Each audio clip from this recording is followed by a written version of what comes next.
Did you get any of the snow yesterday? Yeah, we got I think maybe like 8 inches. Yeah, yeah, Did you get snow? yeah, similar amount. And Yeah. everything came off the roof. It was really heavy, so that was annoying as well.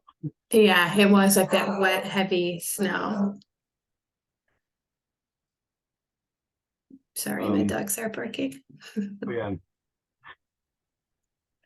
All right, so we can jump right in if you want to go over how you think you went, and then I can do the same. okay, sure. So I thought the lesson went really well, even though it had to be modified to include a second day. I really like the fact that the students, even though they needed some redirection on kind of the missing some of the concepts of the First Amendment, I like that now they're starting to at least apply the freedom of speech and freedom of expression to some of the real world situations that are happening right in our local community. And because of the situations that are happening, it directly affects them because now they have to be deposed for some of the stuff that they had filmed for their projects. Um, so it's kind of good that they're getting like literally a real world life lesson in this. Um, and I thought they did a really good job working on the iCivics activity. Everybody was able to accomplish getting 3 to 4 scenarios, and then just letting them choose which one they wanted to discuss at the end of class.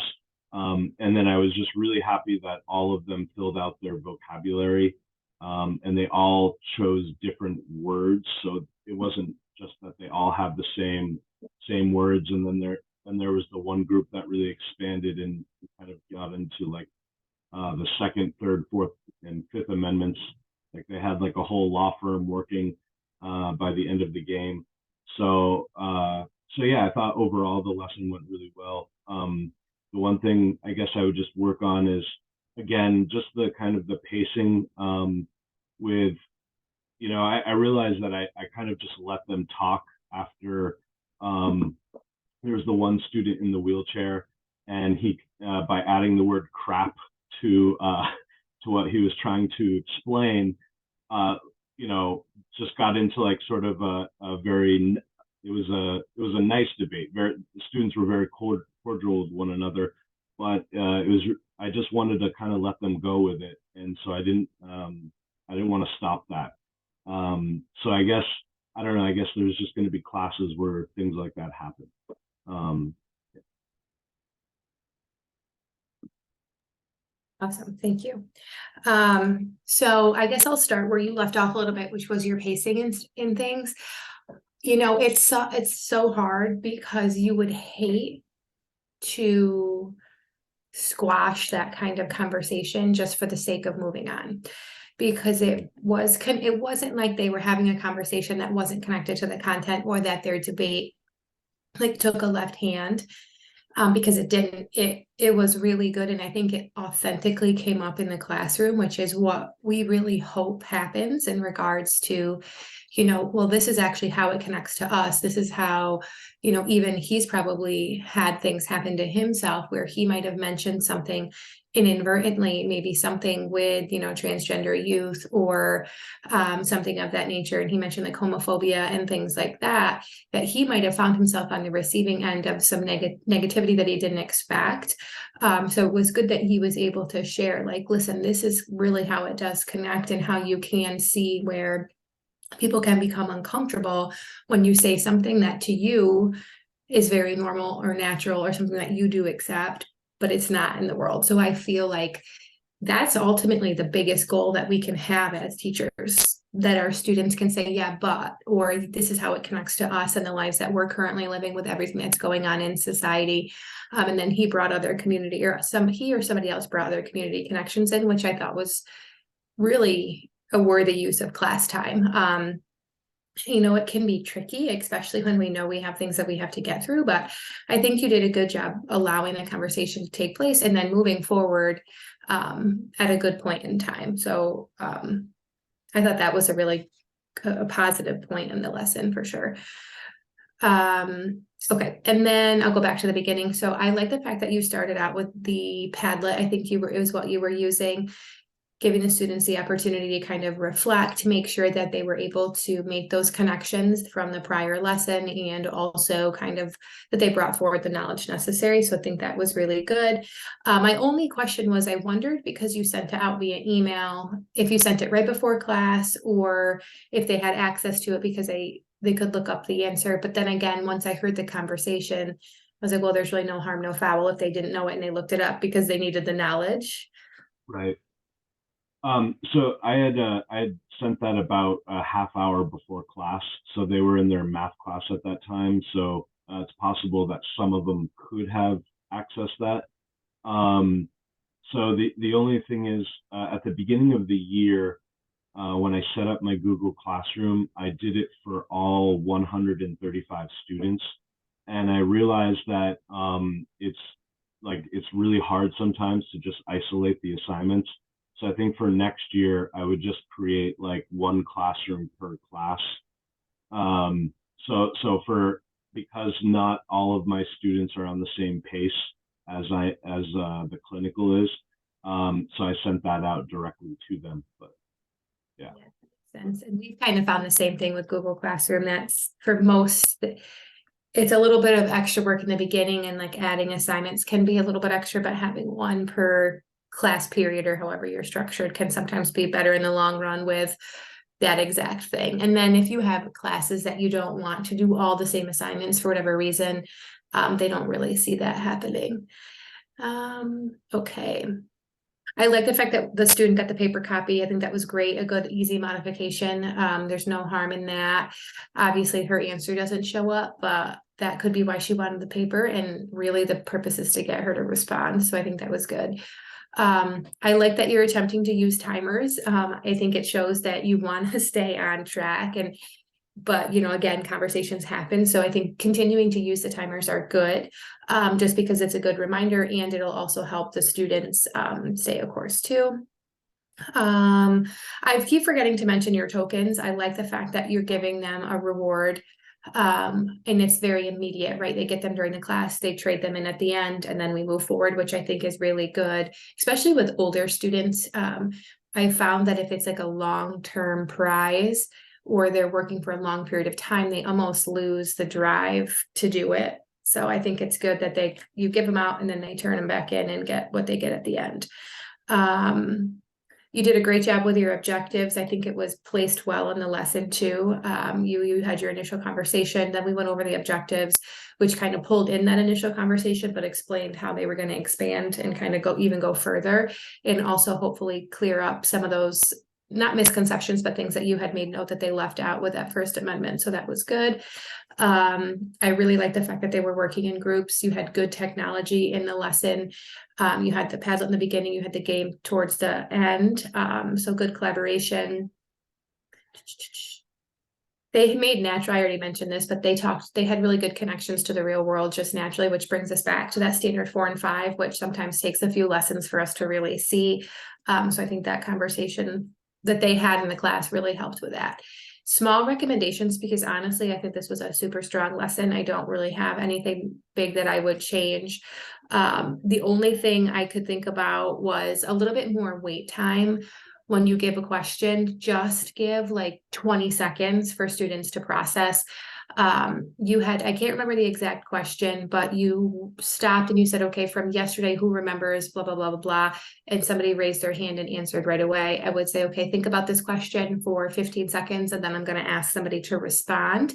Some of the students in the room probably process at different paces, and that'll give everybody the opportunity to hear the question, think if they know what it is, and then hear somebody respond to it.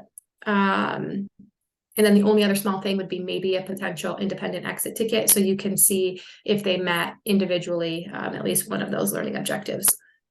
Okay. Yeah. So generally, like, could you? I mean, like, could you ask them to, like, say, go back onto the Padlet and then expand on what the answer that they gave previously?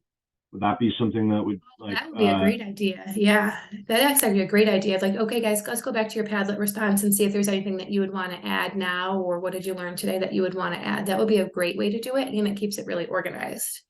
okay, okay, great. And then scores, I always forget to do that. I scored you outstanding in all of the indicators, outside of standard 6 element 2. And the only reason is just continuing to use your data. Again, that just takes me a few lessons to see how we're using data to modify our instruction. I heard you talk about it because obviously you knew that there was something from the prior lesson that they fully didn't understand, and you kind of circled back to it, which was great. So we'll continue to monitor that. And then the last one was the sequencing of learning adjust and revises lesson plans to meet students' needs in response to changing circumstances. We're still between proficient and outstanding for that. You do a good job with it. It's just we just talked about the sequencing, making sure that we do the best we can to stay on track. But honestly, you're right on the verge of outstanding for that one. Great. And I'm sorry, I'm just forgot about what I wanted to say for a second. I'm sorry, never mind. Okay, that's fine. I'm hoping that it'll come back to me. I'm sorry, I lost it. No, that's okay. You can always send me an email too. That's no big deal. Any other questions or things that you need from me before we do your final video? Oh, yes. Okay. So now I remember it. So one of the things is, so for this one specifically, I like the fact that it had the vocabulary component built into the game already because the words are highlighted in blue. And that's one of the things that I've noticed from the data is that when students are doing work in class, they're doing a really great job. But the one thing that had kind of remained stagnant in their data is the fact that they weren't independently doing their vocabulary by themselves outside of the classroom. So do you generally, or do you have teachers kind of incorporate that kind of literacy skill into lessons, or does that just depend on the lesson that they're doing, that may or may not fit having them fill out vocabulary? Yeah, I think at the high school level, it doesn't always fit, but whenever you can tie it in the way you did, because I heard, or you had made a comment during your video that they were working on vocabulary. And I think anytime we naturally do it, especially with academic vocab, right? That's true content specific vocabulary. It's academic language. Whenever we can embed it, it's usually learned better anyways than in isolation. So I would continue to do it that way. There are, times that if you know that you're going to have an extra 3 minutes and you want to run them through like a Quizlet online where it's just straight vocab, there's no harm in that. But anytime you can tie it in, I naturally would. And honestly, I had a faculty meeting on Wednesday, and we cannot get our kids to do anything of quality and substance outside of school. We've tried everything. We've gone, okay, we'll do reward, we'll positively, we've given things to the students, that didn't work. We've negatively impacted the students, that didn't work. They just, for whatever reason, we're still kind of hitting those bumps where they're not willing to put in a ton of effort for us outside of school. Hopefully we'll get back to that, but I don't think that's unique. So anytime you have the ability to do it in class, if it's something that's important to you, that's really right now where we have found we have to do it. Okay. Yeah, it is. I'm glad to know that it's not kind of just like an isolated thing, that it seems like it's everybody's kind of suffering through that similar issue post-COVID. Yeah, like the year, I feel like the year started off with like a lot of great momentum, and then for whatever reason, it just it's like it hit a wall, and everyone just kind of seems out of it right now. Yeah, I agree. It's almost like they're like, okay, where's our 3 weeks at home now? Like like we got back from the break. I'm like, okay, we're going to be able to they'll be in better, I don't know how to explain it. They'll be re-energized, and they weren't. Or like, we'll see improve, we haven't. So yeah, I agree. I think we've kind of hit that little bit of a wall ourselves. I mean, I still think it's important to push them to do things outside of class so that they don't realize like, oh, if I don't do it, I win, because we still haven't not changed our policy with that. But we also just have come to the consensus that if it's something that like writing, for example, in our ELA classes, we have to set class time aside for it. Our students have to take the Regents at the end of the year for English 11, and we have to have them write in class because they won't do it at home. But anyways, so yeah, I don't think you're unique in that, but I think vocabulary is best taught when integrated and not in isolation, especially when it's content specific vocabulary. Okay, great. Yeah, so my plan for the fifth one is that they'll have a debate. And originally I thought that we would have probably gotten further along in our amendments than we have. So I think probably I still want to have a debate with them, but it'll be just focused on the First Amendment, and probably whether or not like school, something with students and speech and expression in schools, whether or not it should be allowed or not, and to kind of like have them reintroduce those Supreme Court cases to apply it. Yeah, I think that sounds great. And in your group, I don't know if all of your students are as engaged, but it seems as though this particular topic they've taken an interest in, and they put effort towards it. So hopefully they'll do the same with that, and even more so because it's got that direct connection to them. So that'll be nice to see. Yeah. So generally, like, how long for this, I have an hour-long class. And so I know that we're given a little more flexibility for this final video as far as the length period of time. So how long should I let them debate for, like including statements and rebuttals? Because it will be two sides of maybe like 5 students. Because I have 11 in that class, but there's always guaranteed to be like a few students missing depending on the class. Yeah, that's a good question. And I do think for that particular style, the timer is perfect because they should not be able to go forever.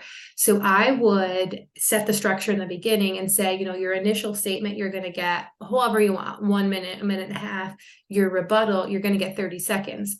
When the 30-second timer rings, you need to be done, because part of a good, true debate is their ability to really be concise and quickly get their thoughts out. So you can really set the time on that in a way that you say to them, okay, when we start, guys, you're going to have X amount of time for this, X amount of time for this. And then based on however many questions you want to ask them, you'll know exactly, or within a few minutes, of how long it should take.